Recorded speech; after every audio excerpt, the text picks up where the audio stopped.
రేవూరి ప్రకాష్ రెడ్డి గారు. Sir senior శాసనసభ్యులు హరీష్ రావు గారు, గవర్నర్ గారు అనుమతి ఇచ్చిన తర్వాత ఏసీబీ టేకప్ చేసిన తర్వాత హౌస్లో చర్చించే అంశమే ఉత్పన్నం కాదు సార్. కానీ ఇష్యూను డైవర్ట్ చేయడానికి హౌస్లో అని చెప్పి పబ్లిక్లో ఒక కన్ఫ్యూజన్ క్రియేట్ చేయడానికి చేసే ప్రయత్నమే కానీ ఇది చట్టబద్ధత కాదు. ఒకసారి కేసు ఏసీబీ పోయిన తర్వాత గవర్నర్ గారు అనుమతి ఇచ్చిన తర్వాత శాసనసభలో చర్చించే అంశమే రాదు అని చెప్పి మీ ద్వారా సభ్యులకు నేను రిక్వెస్ట్ చేస్తున్నాను సార్. హరీష్ రావు గారు, ఇంతకుముందు రేవూరి ప్రకాష్ రెడ్డి గారు మాట్లాడుతూ గవర్నర్ గారు పర్మిషన్ ఇచ్చినాక ఏసీబీ కేసు అయిన తర్వాత హౌస్లో చర్చించడానికి వీలు లేదని చెప్పినాక కూడా మీరు ఈ విధంగా చేసుడు అన్యాయం ఇది. మీరు దయచేసి మీ సీట్లలో మీరు కూర్చొని ఈ చట్టానికి మద్దతు తెలపండి, మీరు మాట్లాడండి, ప్రభుత్వానికి సూచనలు ఇవ్వండి దయచేసి. ప్లీజ్ మహేశ్వర్ రెడ్డి గారు సార్ మాట్లాడారు. కైండ్లీ ఆర్డర్లు పెట్టండి సార్. వాళ్ళ అర్బులకు మేము కన్ఫ్యూజ్ అవుతున్నాం సార్. కొంచెం ఆర్డర్ పెట్టండి, మీరు చర్యలు తీసుకోండి సార్. మాట్లాడండి ప్లీజ్ సార్. ఇట్లా ఉంటే మాట్లాడడం కష్టంగా ఉంది సార్. అధ్యక్ష, ఈ అవకాశం నాకు ఇచ్చిన ధన్యవాదాలు అధ్యక్ష. ధరణి పోర్టల్లో జరిగినటువంటి అవకతవకలు, అక్రమాలు, భూభారతి చట్టం పూర్తిగా సవరిస్తుందా లేదా అనేది అనుమానాలు ఉన్నాయి అధ్యక్ష. ఎందుకంటే ధరణి పోర్టల్ తీసుకొచ్చి అతిపెద్ద భారతదేశంలోనే అతిపెద్ద కుంభకోణంగా అభివర్ణించినటువంటి ధరణి వల్ల కోట్లాది మంది నష్టపోవడం వల్ల ఈరోజు మరి టీఆర్ఎస్ ప్రభుత్వానికి బుద్ధి చెప్పి టీఆర్ఎస్ ప్రభుత్వాన్ని ఓడించడానికి ప్రధాన కారణమైనటువంటి ధరణి పోర్టల్ వల్ల ఈరోజు వారు మరి ఓడిపోవడం జరిగింది. నేను ఒకటే తెలియజేస్తా ఉన్నా అధ్యక్ష, గతంలో దీంట్లో ఎన్నో కుంభకోణాలు ఉన్నాయని మొన్ననే గౌరవ ఉప ముఖ్యమంత్రి బట్టి విక్రమార్క గారు కూడా చెప్పారు. దాదాపు 2,50,000 కోట్ల రూపాయల కుంభకోణం ఉంది. దీంట్లో టీఆర్ఎస్ నేతలంతా కూడా ఈ కుంభకోణంలో భాగస్వాములు అని చెప్పి బట్టి విక్రమార్క గారు చెప్పారు.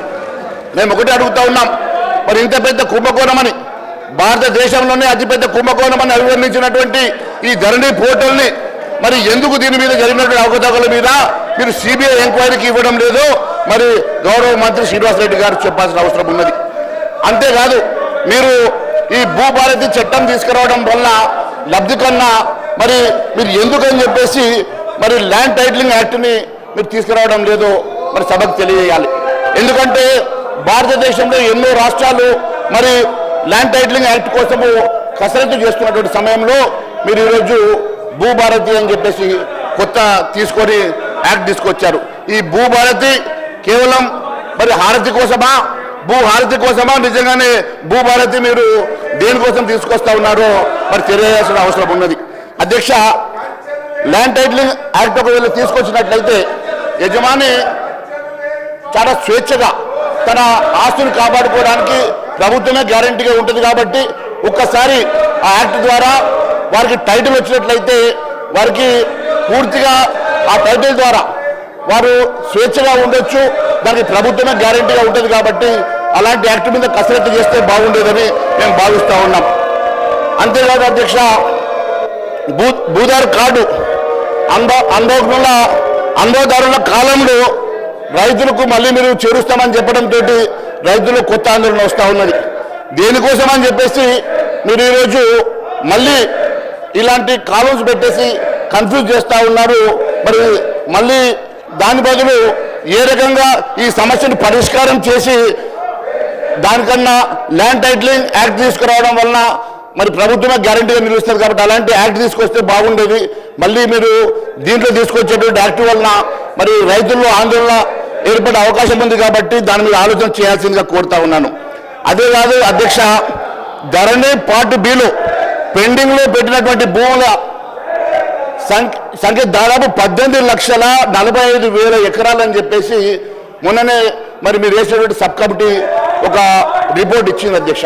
ఆ నివేదికలో చాలా స్పష్టంగా అందులో వివిధ కారణాలతోటి 13,38,000 ఎకరాల భూమి మరి పార్ట్ బిలో పెట్టినట్టు, ఏ కారణం లేకుండా 5,07,000 ఎకరాల భూమి పెండింగ్లో పెట్టారని చెప్పి పేర్కొన్నారు అధ్యక్ష.